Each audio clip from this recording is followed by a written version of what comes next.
Selamat pagi semuanya.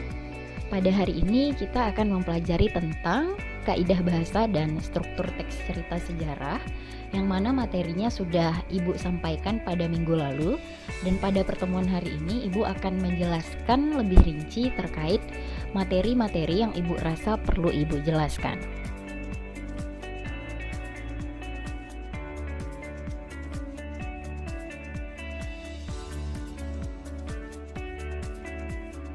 Oke, kita masuk ke slide yang pertama, yaitu tentang struktur teks cerita sejarah.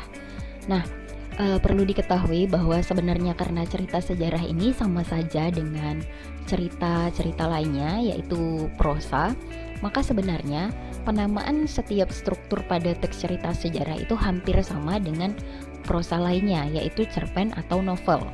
Nah, kalaupun ada perbedaan, berarti hanya ada bentuk penamaannya saja yang berbeda, namun secara esensi dari setiap poin struktur itu memiliki kesamaan. Lalu yang perlu kita ingat bahwa teks cerita sejarah itu cenderung lebih panjang daripada cerpen, dan biasanya jumlahnya itu 500 sampai 600 halaman atau bisa lebih dari itu. Sehingga jika kita akan menganalisis seluruh isi dari cerpen itu dengan untuk menentukan strukturnya, itu yang akan membuat kita kesulitan atau kewalahan dari menentukan struktur dari teks cerita sejarah tersebut. Nah, di sini ada 6 poin atau ada 6 bentuk struktur dari teks cerita sejarah, yaitu yang pertama orientasi, yang kedua pengungkapan peristiwa, yang ketiga itu menuju konflik, kemudian puncak konflik, resolusi, dan koda. Kita masuk ke bagian yang pertama, yaitu struktur orientasi. Nah, bagian orientasi kita sudah sama-sama tahu pasti memiliki arti bagian pengenalan. Jadi, pada teks cerita sejarah ini orientasi berarti bagian pengenalan setting cerita. Nah, bisa waktu, tempat, ataupun peristiwa yang terjadi dalam teks cerita sejarah tersebut. Namun, pada bagian orientasi ini juga bisa berupa pengenalan tokoh atau hubungan antar tokoh dalam cerita tersebut. Nah, di sini kalian bisa membaca lebih lanjut pada slide yang Ibu tampilkan ya. Di sini Ibu ada memperjelas, yaitu yang pertama adalah bagian peristiwa. Nah, di sini ditandai dengan peristiwa adanya kabut tebal. Kemudian di sini juga ada bagian pengenalan tokoh, yaitu Ken Dedes dan Gajah Mada dan lain-lain.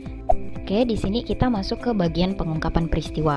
Jadi kalau kita lihat di sini keterangan dari bagian pengungkapan peristiwa itu adalah peristiwa awal yang menimbulkan berbagai masalah bagi para tokoh. Jadi sederhananya adalah pengungkapan peristiwa itu adalah peristiwa apa sih yang menyebabkan masalah itu tuh bisa muncul gitu, atau konflik itu tuh bisa muncul dalam teks cerita sejarah ini. Jadi kalian jangan bingung loh, kok tadi di orientasi ada pengenalan peristiwa dan sekarang ada pengungkapan peristiwa. Jadi ini adalah kedua hal yang berbeda. Yang dimaksud dengan pengungkapan peristiwa di sini adalah peristiwa yang menyebabkan atau yang melatar belakangi munculnya konflik dalam cerita sejarah tersebut. Itu ya. Oke, jadi di sini bisa Ibu jelaskan dalam slide yang ada di depan kalian. Ada kutipan di sini, calon arang, si perempuan penyihir dari girah dan marah dan menebar tenung. Kabut amat tebal membawa penyakit turun tak hanya di wilayah tertentu. Jadi di sini Ibu kasih tanda bahwa peristiwa yang Ibu kasih warna merah ini adalah peristiwa yang membuat konflik dalam cerita sejarah ini terjadi. Awal mulanya tuh gara-gara peristiwa ini, begitu. Jadi intinya pengungkapan peristiwa itu tuh adalah latar belakang atau alasan kenapa konflik-konflik dalam teks cerita sejarah itu tuh bisa muncul, begitu. Oke, itu bagian dari pengungkapan peristiwa.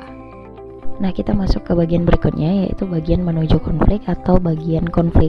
Nah, kedua istilah ini sebenarnya sama saja, jadi kalian tidak perlu bingung apa perbedaan dari kedua istilah ini. Jadi intinya sebenarnya secara esensi kedua istilah ini sama, begitu. Nah, pada bagian ini itu definisinya adalah bertambahnya masalah atau konflik yang dihadapi oleh para tokoh. Nah, jadi kalau kita melihat kembali pada slide sebelumnya, yaitu munculnya konflik itu kan disebabkan adanya kabut tebal. Nah, ternyata kabut tebal ini semakin menjadi-jadi atau semakin bertambah luas. Nah, sehingga permasalahan itu semakin bertambah atau semakin rumit. Nah, itu yang dimaksud dengan bagian konflik. Nah, kita lanjut ke bagian berikutnya, itu bagian puncak konflik atau biasa disebut dengan klimaks. Jadi yang dimaksud dengan bagian puncak konflik ini adalah bagian cerita yang paling mendebarkan atau bagian yang menegangkan karena ditemukannya perubahan beberapa nasib tokoh yang ada dalam cerita. Nah, misalnya apakah tokoh-tokoh yang ada dalam cerita tersebut berakhir dengan baik-baik saja atau berakhir dengan damai atau ada yang meninggal. Nah, jadi ada perubahan nasib tokoh di situ dalam cerita tersebut. Nah, yang berikutnya adalah bagian resolusi. Kalau kita lihat di sini, bagian resolusi itu adalah bagian akhir cerita. Nah, akhir cerita ini akan menggambarkan nasib akhir dari tokoh yang terdapat dalam cerita. Tentu untuk mendapatkan paparan nasib akhir dari si tokoh, berarti si tokoh yang terdapat dalam cerita melakukan sebuah tindakan untuk mengakhiri peristiwa atau mengakhiri konflik, untuk menyelesaikan konflik. Nah, sehingga didapatlah akhir cerita. Nah, jadi kalau kita bisa melihat di sini dari kutipan, yaitu Panji Saprang yang berkhianat dan menjadi kaki tangan Rakrian mati dibunuh oleh Gajah Mada ketika menyelamatkan Sri Jayanegara. Jadi ternyata ada nasib tokoh yang bisa kita lihat di sini, yaitu si antagonisnya meninggal dan dibunuh oleh si Gajah Mada. Nah, jadi itu akhir dari cerita yang terdapat dalam slide ini. Nah, yang terakhir adalah bagian koda. Jadi bagian koda ini adalah bagian akhir cerita yang berisi komentar oleh si pengarang terkait isi cerita. Yang dimaksud dengan isi cerita yang ia komentari itu adalah si pengarang menyampaikan pesan yang terdapat dalam teks cerita sejarah tersebut. Nah, pesan ini itu bisa disampaikan langsung oleh si pengarang. Maksudnya disampaikan langsung itu dituliskan langsung oleh si pengarang atau disampaikan melalui dialog tokoh yang terdapat dalam teks cerita sejarah tersebut. Nah, jika dia menuliskan langsung, berarti akhir ceritanya sudah selesai, terus di bawahnya ada sebuah kalimat atau paragraf yang berisi penyampaian pesan dari cerita tersebut. Atau kalau misalkan melalui dialog tokoh, ini bisa seperti ini. Kalian bisa melihat dalam contoh di sini, tentu Hyang Dewata mengutukmu karena pengkhianat haruslah membayar apa yang telah ia semai semasa hidupnya. Ucap Gajah Mada, lalu tertunduk kaku di pinggir mayat Panji Saprang. Nah, itu adalah penyampaian pesan sebenarnya, tapi melalui dialog tokoh. Atau si penulis menuliskan langsung. Sebuah pengkhianatan tentu akan berakhir dengan sebuah pertikaian. Maka hiduplah menjadi manusianya yang menebar kebajikan. Nah, itu kalau di dalam teks cerita sejarah tersebut terdapat bagian koda. Ada juga teks cerita sejarah yang tidak terdapat bagian koda, sehingga bagian pesan ini si pembaca harus menginterpretasi sendiri.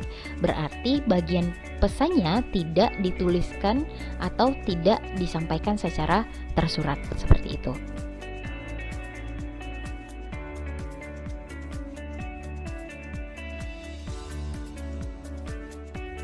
Berikutnya kita masuk ke kaidah bahasa teks cerita sejarah. Nah, di sini Ibu mengambil 5 kaidah bahasa pada teks cerita sejarah. Jadi kalau kalian melihat pada buku paket halaman 59, itu kaidah bahasanya tentu lebih dari 5. Jadi kalian tidak perlu bingung, kita cukup mempelajari 5 kaidah bahasa yang ada di slide ini saja. Karena yang tidak Ibu cantumkan itu berarti menurut Ibu tidak begitu esensial. Oke. Nah, yang pertama, kaidah bahasa teks cerita sejarah itu adalah penggunaan kalimat lampau, kemudian penggunaan kalimat tak langsung, penggunaan verba material dan verba mental, lalu menggunakan konjungsi kronologis, dan terakhir menggunakan adjektiva atau kata sifat. Dan Ibu tidak akan mengelaborasi satu-satu dari poin kaidah bahasa ini karena Ibu pikir kita sudah membahasnya dari kelas 10 dan di kelas 11 pun kita sudah mempelajari kaidah bahasa yang ini.